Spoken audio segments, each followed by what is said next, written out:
Et bim, nous voici donc à la fameuse vidéo de FAQ, car oui, maintenant on fait des trucs de youtubeurs tant qu'on a 2000 abonnés. Ah la vache, c'était dur de tenir le sérieux avec cette vanne. Mais oui, par contre, pour commencer, avant d'aller plus loin dans la vidéo, merci à vous tous. Et ben 2000 abonnés, je dois dire que c'est assez impressionnant, parce que rappelez-vous, on fêtait, si je ne m'abuse, de fin octobre les 1000 abonnés. Et là, de voir qu'on a doublé en l'espace de quelques temps, c'est assez impressionnant. Et à l'heure où je tourne cette vidéo, on commence à frôler les 2300. En tout cas, merci beaucoup à tous. Cela fait extrêmement plaisir, bien évidemment, de voir que ça plaît autant. Et vos commentaires sont toujours aussi sympathiques et agréables pour mon petit cœur de rôliste. Bref, sans plus attendre donc, en avant donc pour la vidéo FAQ et les petites questions que vous m'avez posées via le Discord communautaire. Lien du Discord donc que vous retrouverez en bas dans la description de cette vidéo, comme sur chacune de mes vidéos, bien évidemment. Donc allez-y, on est toujours plus et ça fait plaisir. Et en plus, on fait des petits trucs comme ça, des petits défis scénaristiques, des petits scénarios participatifs. Bref, il y a de quoi s'amuser, rassurez-vous. Alors, quand on commence du coup avec une question commencer de Guillaume Cotin qui est un de mes modérateurs et que je remercie au passage dans cette vidéo, avec Caracol aussi qui est un autre de mes modérateurs que je remercie encore aussi parce que ils font un travail formidable. J'ai pas forcément le temps de modérer, on va dire, le Discord et c'est toujours agréable d'avoir leur soutien. Donc merci à eux. Un gros bisou au passage. Quelles sont tes idées pour combler le retard sur la lecture de tous les scénarios et défis scénaristiques? Alors que j'explique pour les gens qui ne sont pas sur le Discord communautaire, chaque semaine, je fais, tous les lundis, je mets en ligne une photo ou une image. Et après, les personnes doivent me pondre un petit, on va dire, un petit scénario, un petit morceau narratif ou quoi que ce soit. Enfin bref, le choix est assez large. On va dire, d'un gros paragraphe, ou du moins la limite de caractère, on va dire, étant un peu la limite de caractère imposée par Discord. Et avec ça, du coup, chacun partage un peu des histoires qui sont inspirées par l'image, etc. Et inutile de dire que ça fait déjà depuis un sacré bout de temps que ça tourne depuis le défi scénaristique, et que c'est toujours autant un plaisir de voir les créations des uns et des autres. Et chaque fois qu'on en avait des lives, on lisait ces défis scénaristiques, et des fois il y avait le scénario participatif, où c'est un peu le principe du... Et ça y est, je devais trouver l'exemple. Chacun donne un morceau d'histoire, un morceau de scénario, tac, tac, tac, et mis à la suite, du coup, ça fait une grande histoire. Dites-moi dans les commentaires ce que c'est ce nom.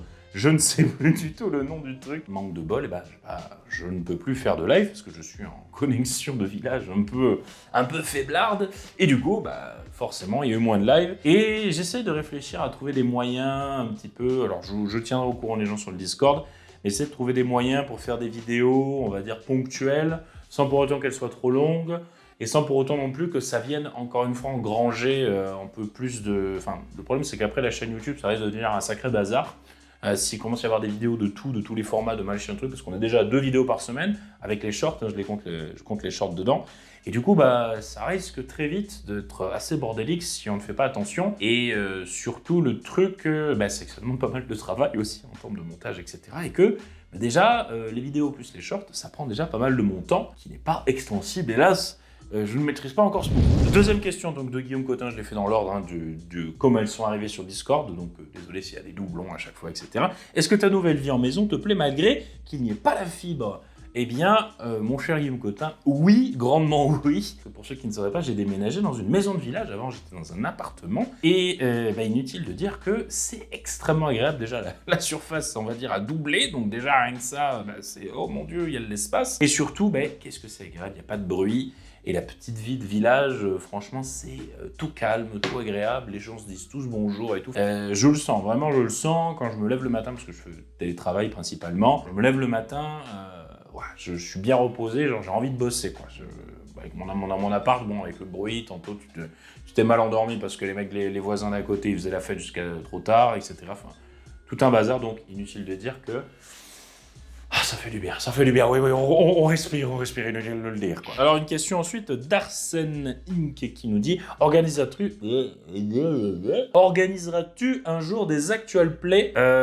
Oui, sans doute, il y aura un jour un actual play qui viendra, mais 2 raisons qui font que pour l'instant, les actual plays tardent à venir sur la chaîne. La première, tout simplement, c'est parce que si je fais des actual plays, ce sera principalement avec des potes, parce qu'au moins, c'est-à-dire que je sais comment ils réagissent, je sais comment leur faire plaisir, je sais un peu à quoi m'attendre, donc ça donne un peu de la matière, on va dire, sympathique. Il y a de l'interaction qui qui est présente. Mais le souci principal, c'est que mes potes, je ne les vois pas assez souvent. Je vous avoue que si les rares fois où je les vois, entre guillemets, c'est pour faire un actual play, j'ai un peu l'impression que ça monnaie, entre gros guillemets, vous voyez ce que je veux dire, leur présence, ou du moins le moment que je passe avec eux. Tandis que j'ai envie plutôt de passer un moment intime en leur compagnie, ou genre vraiment, les rares fois où je les vois, que ce soit un moment où on se retrouve pleinement, plutôt qu'on soit sous la pression potentielle qu'il y ait une caméra, donc on puisse pas tout dire ce que l'on ait envie, qu'on puisse pas vivre l'expérience comme on la vivrait vraiment si on était simplement entre nous.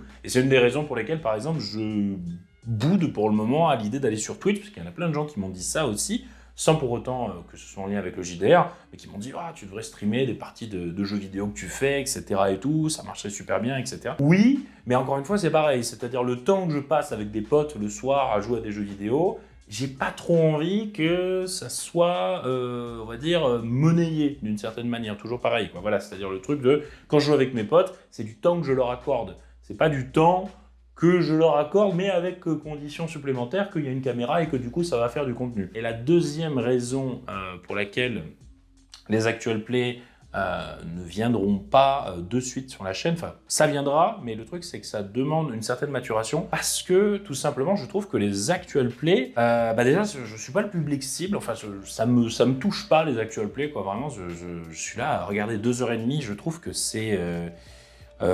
j'ai pas le temps, déjà, je trouve que c'est trop long. En fait, le problème des actual play pour moi, c'est que je trouve que c'est trop long et que la plupart du temps, même 99% du temps, c'est pas... Enfin, l'action est pas bien rythmée comme dans un film ou mené tambour battant, vous voyez ce que je veux dire? C'est que quand tu regardes un film de 2 heures, généralement un film de Scorsese, c'est mené tambour battant, il y a des changements de plan, de la musique qui va bien, etc. et tout, ça bouge. Et puis il y a des jeux d'acteurs, les mecs, c'est des acteurs d'Hollywood, donc il y a un jeu d'acteurs qui est fort. Bref, il y a tout ça qui fait que ça occupe bien l'espace de 2 heures de temps, et ce qui fait que c'est agréable à regarder. Là, j'avoue qu'un actual play, je suis là, des fois, je me dis, purée, 2 heures, et ça dure 2 heures comme ça, même des actual plays ultra connus, etc. Je suis en mode, oui, d'accord, ok, c'est bien effectivement, mais ça manque de... Il y a un truc qui manque, voilà, il y a un truc que je me dis, ça va pas, ou du moins ça me plaît pas, et force est de constater que moi, quand j'aurai envie de faire quelque chose, c'est-à-dire que quand je vous sors une vidéo, c'est qu'elle me plaît. Pour que ça me plaise, il faut que je révolutionne un petit peu le concept, ou du moins que je trouve une idée qui va changer le truc, et qui va rendre ça agréable à regarder en fait. Et donc voilà, donc pour l'instant je ne sais pas, voilà, pour les actual plays, j'essaye de partir dans l'idée de faire quelque chose, de proposer quelque chose de différent qui me plaise pour que, avec un peu de chance, ça plaise aussi aux autres. Mais si ça vous plaît pas à vous, c'est pas si grave que ça, parce que ça m'aura plu à moi. Voilà, donc pour les actual plays, ça viendra, mais ça demande du travail, donc c'est pas de suite pour que ça sorte directement. Et ensuite, deuxième question de Arsène, quel est le bilan de ton expérience de financement participatif? Beaucoup de joie, hein, très honnêtement, parce que franchement, je dois dire que je ne m'attendais pas à que ça rencontre un tel succès. Ça finit d'ailleurs dans quelques jours, là. Le truc, ce qu'il faut savoir, c'est que le domaine du JDR, du moins le financement participatif de JDR, c'est occupé principalement par des cadors de division, des grosses boîtes qui te font des JDR magnifiques avec des grands bouquins, un grand fort d'illustrations superbes, etc. et tout, et que moi qui débarque avec un paquet de cartes au milieu, avec des illustrations un peu doodle comme ça, m'a dit ouais, ça va être un petit projet qui va être en soum-soum dans un coin. Ça va juste atteindre le niveau et puis après plus rien. Du stress aussi quand même, parce que tu te dis là, quand t'as à peu près, là on a passé le palier des 400 personnes, quand t'as 400 personnes qui attendent comme ça un retour sur investissement qui est forcément le produit pour lequel ils ont pledgé, forcément ça te fait du stress, parce que tu es en train de penser, tu te dis putain, tu phases, tu te dis putain, mais est-ce qu'il va y avoir un problème de logistique, un truc, machin? Pour l'instant il n'y a pas eu de problème. Mais tu es toujours en train de te dire, mais purée, est-ce que je vais pas me foirer, est-ce que j'ai pas oublié un truc, etc.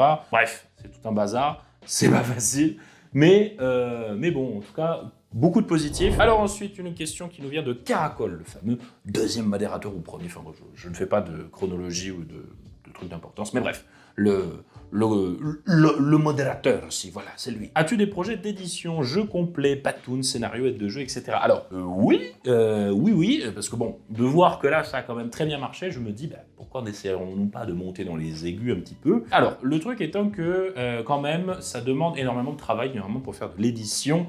notamment de jeux de rôle, etc. Parce qu'il y a quand même une base de produits, on va dire, proposés qui sont quand même... La barre est très très haute, hein. Quand vous voyez ne serait-ce que le moindre des petits JDR qui arrivent avec des illustrations de fou, des présentations de dingue, des boîtes, des sets 2D personnalisés, des trucs, je te dis que tu vas mettre un pied là-dedans, c'est déjà un petit peu, c'est déjà un autre univers que simplement faire un paquet de cartes, tu vois le truc. Donc oui, mais il va falloir que si je mette un pied, ce sera un petit pied dedans, peut-être avec des aides de jeu, des trucs, etc. et tout.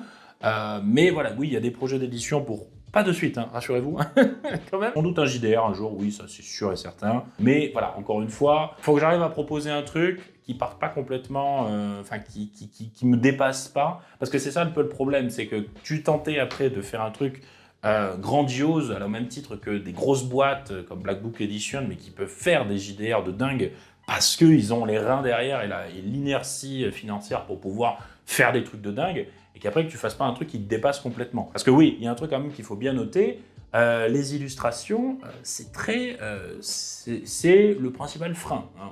On n'y pense pas souvent, parce qu'on se dit le frein c'est l'imagination, etc. et tout. Non, non, l'illustration, ou du moins arriver pour que ça rende suffisamment beau, c'est un gros frein, parce que l'illustration, ça coûte cher, et du coup après, il faut pouvoir la financer, l'illustration. Mais c'est pas une plainte que je suis en train de porter. C'est évident que ça coûte cher, parce que tout travail mérite salaire, et les illustrateurs, ils passent beaucoup de temps, donc forcément, oui, il faut du temps pour ça, mais du coup, il faut du dinero, de l'argent, de la monnaie. Et forcément, c'est pas toujours facile de pouvoir financer ça en premier. Bref, voilà pour les projets d'édition. Vous m'excuserez de ne pas vous en dévoiler plus, histoire que je ne me fasse pas copier, parce que j'ai un peu remarqué que il y en a certains qui, s'inspirent grandement de certains de mes travaux. Je citerai pas de nom, mais bon, je vous vois, mais c'est pas grave. C'est bon enfant, on va dire, c'est bon enfant. Mais je vous vois quand même. Question suivante, avant que ça parte en sucette. Toujours une question de Arsène Inc. Donc, c'est quoi tes chaînes JDR préférées? Alors, il y a un truc qui est assez marrant, en fait, avec les chaînes JDR, c'est que j'en regarde pas tant que ça. Mais pas parce que ça m'intéresse pas du tout, hein, c'est pas pour ça, mais tout simplement pour ne pas m'influencer. Pour pas me dire, il a fait une vidéo sur ça, vas-y, je vais faire une vidéo sur ça, etc. Et aussi pour le fait que j'ai une certaine honnêteté intellectuelle et morale, que quand on va me dire « Hey, mais t'as fait la même vidéo que lui, et tu dis les mêmes trucs que lui, et tu l'as plagié », tout simplement pour que je puisse répondre en mon âme et conscience, même si on ne me croira pas au final, que je puisse dire désolé, c'est une coïncidence, parce que je n'ai pas regardé la vidéo d'un tel, et je n'ai pas été influencé, et donc je n'ai pas pu le plagier. Néanmoins, j'en ai quelques-unes quand même que je trouve assez sympathiques et très originales, notamment la chaîne du MJ Masqué. Je l'ai eu au téléphone. Non, vraiment, il est super sympa. Ça fait plaisir de voir des gens il est très cool, il est très détendu. Et ce que j'aime beaucoup, déjà, c'est très propre. C'est simplement son setup, quoi. Je veux dire, c'est méga propre. Moi, j'aimerais arriver à un niveau comme ça, parce que même si je suis quand même très content, je suis pas pro de la lumière, etc.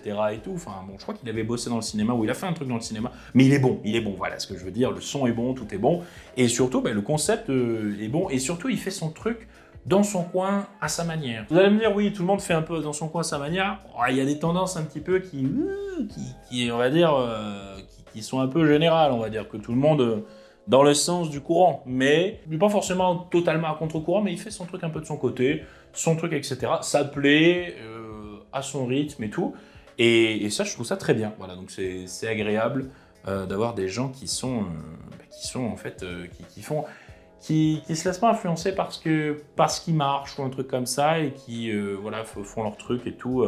Il y a aussi les dés sont jetés. Alors le truc, c'est que comme je vous l'ai dit, je suis pas grand fanat des actual plays, ça prend beaucoup de temps à regarder. Et Goldie de la chaîne des dés sont jetés, en tout cas, je ne les oublie pas, parce qu'ils ont été très gentils et très polis. Ils m'avaient invité un moment sur un actual play justement, et ils ont un groupe qui est très agréable, qui est sans pression, très, très cool et tout, et que Goldie met beaucoup de cœur dans ses actual plays.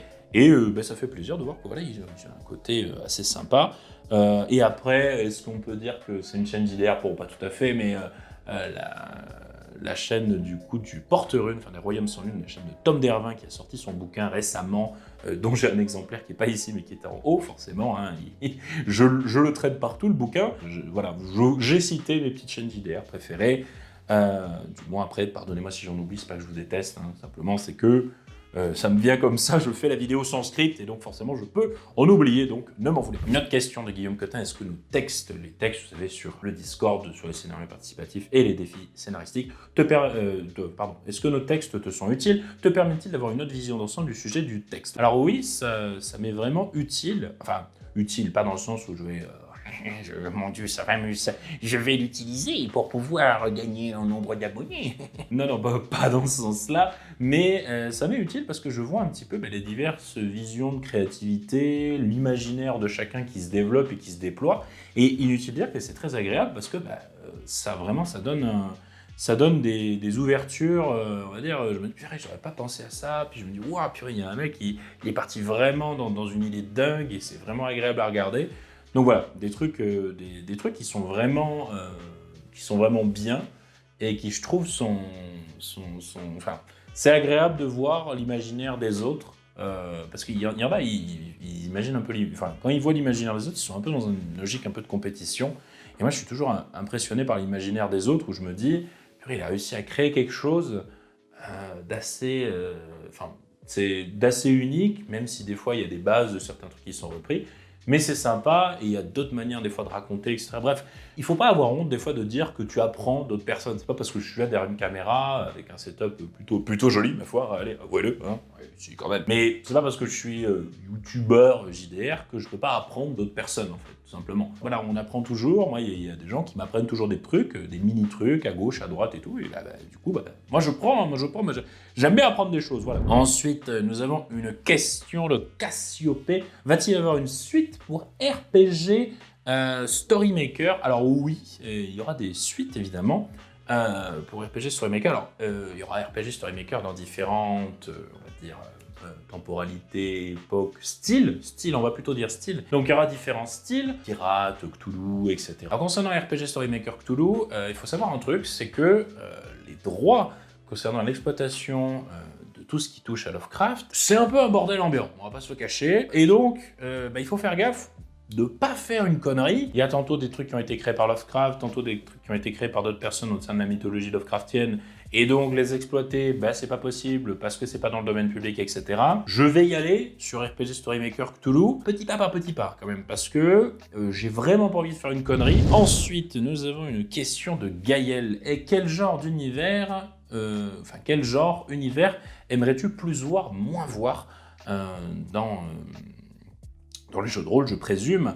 Les pirates. Moi, je trouve que les pirates. Ouais. Enfin, après, il y a d'autres univers, évidemment, hein, d'autres genres. C'est-à-dire qui mériteraient un peu plus d'exposition. Mais j'avoue que les pirates, je sais qu'il y a des JDR pirates, hein, ne me dites pas l'inverse. Mais je trouve que c'est pas assez exploité. Enfin, retrouver un peu ce côté qu'on avait, qui nous a tous fait vibrer un peu quand on a joué à Assassin's Creed Black Flag.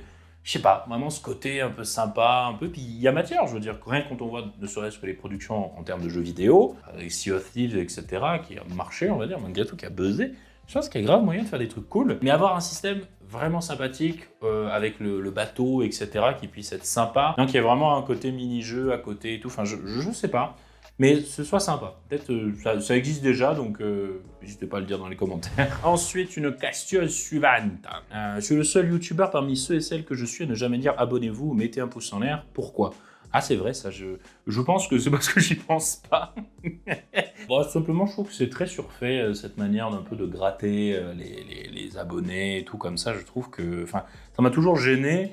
Et en fait, je fais des vidéos au maximum de comment moi... j'aimerais les regarder. C'est pas super clair ce que j'ai dit, mais c'est-à-dire que si je fais des vidéos, je me mets en tant que spectateur moi-même, Cyprien, et je me dis, est-ce que j'aimerais vraiment regarder ma vidéo? Ou genre, est-ce que je suis en mode, oh purée, c'est cringe ou un truc comme ça? J'essaye au mieux, hein, je dis pas que c'est parfait, mais j'essaye au mieux de faire gaffe un petit peu, et ça me gêne dans les vidéos, donc c'est pour ça que je ne le fais jamais. Il y a une question de Caracol, avec quel youtubeur Twitcher voudrais-tu faire une collab? Youtubeur Twitcher connu. Bon là, je parle, on va dire, c'est des envies dans le vent comme ça qui ne se concrétiseront sans doute jamais. Mais il y a la Twitcheuse Magla qui a déjà fait de l'actual play avec le joueur du grenier et que je la trouve vraiment cool et vraiment sympathique. Elle me fait pas mal rire en tant que streameuse parce que je suis pas non plus beaucoup de streamers, hein, je suis pas non plus à fond sur Twitch. Mais franchement, elle me fait marrer. Je sais pas, elle a un humour qui résonne, on va dire. Et donc ouais, pourquoi pas, ouais, un truc de JDR là-dessus avec elle. Pitié, n'allez pas linker cette vidéo sous un truc de Magla, s'il vous plaît, ce serait ultra cringe. Non, mais voilà. Mais oui, pourquoi pas Magla. Et peut-être aussi, alors là, je vais pas faire que des d'accords avec moi. Squeezie, je pense aussi, tout le monde le connaît hein, quand même, c'est le premier youtubeur de France, mais c'est une personnalité que j'aime beaucoup sur Twitch, que je suis depuis longtemps et dont j'ai vu l'évolution progressive et qui quand même, après voilà, tout le monde n'est pas d'accord sur le sujet, mais qui je trouve quand même est un peu un modèle, on va dire, de comment gérer la célébrité, comment essayer au maximum de rester naturel tout en faisant des projets, etc. Enfin, je trouve que pour quelqu'un qui est beaucoup plus jeune que moi, dont j'aurais l'âge d'être le grand frère, je me dis qu'il y a quand même pas mal de maturité. Et quand je fais une rétrospective et que je me regarde à son âge, je me fais purée, j'étais pas aussi mature que ça. Voilà, donc quelqu'un de bien, que je respecte et que ce serait sympathique. Dernière question de l'ami Caracol, si je n'en ai pas oublié. As-tu prévu de participer à des conventions en tant qu'invité ou que simple visiteur? C'est une question assez complexe parce que bon, je suis pas non plus agoraphobe, hein. C'est pas le propos, mais je vous avoue que les conventions, quand il y a 20 millions de personnes, enfin pas 20 millions, mais vous voyez ce que je veux dire, quand il y a beaucoup de gens, etc., ça me pompe de l'énergie, tu vois. C'est-à-dire le truc, c'est il y a des gens, ils trouvent ça extrêmement ressourçant. D'aller au TGS, je suis déjà allé au TGS une fois pour faire plaisir à une amie, et une autre fois, un truc à Montpellier, je sais plus ce que c'était, mais toujours pour faire plaisir à une autre amie.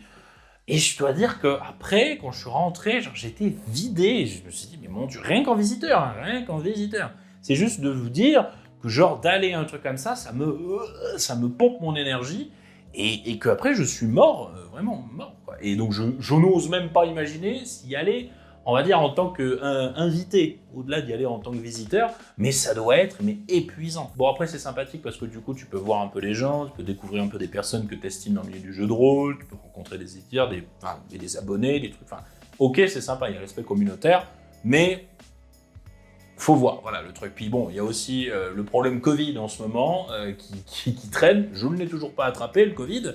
Mais avec la chance que j'ai, je me dis, je vais me choper une forme grave qui va me ratatiner pendant 1 mois et demi. Donc, je préfère éviter les gros rassemblements, etc. et tout, malgré le fait que bon, il y a un peu les gestes barrières qui sont un peu oubliés en ce moment. Hein. Les gens, limite, ils vont lécher des réverbères, il n'y a plus le Covid. Et donc, c'est un peu une balance où je pondère et je fais le pour, le contre, et entre les deux, mon cœur vacille, comme l'on dit dans le jargon. Bref, je crois que voilà, c'était tout pour cette vidéo FAQ. Je pense que j'ai fait toutes les questions, j'espère ne pas en avoir oublié, excusez-moi si j'en ai oublié bien évidemment. Je pense que ça a été plus long que prévu, mais en même temps, vu qu'il n'y avait pas non plus une masse de questions, je me suis permis de développer un petit peu certaines. Bref, quoi qu'il en soit, merci beaucoup encore, j'espère que l'on fera encore un grand bout de chemin ensemble. Je vous fais à tous de très gros bisous, qui que vous soyez derrière votre écran. Passez une très bonne semaine, une très bonne journée ou une très bonne soirée en fonction de quand vous regardez cette vidéo. Je vous fais encore la bise, c'était le Channel. À ciao, bonsoir les studios.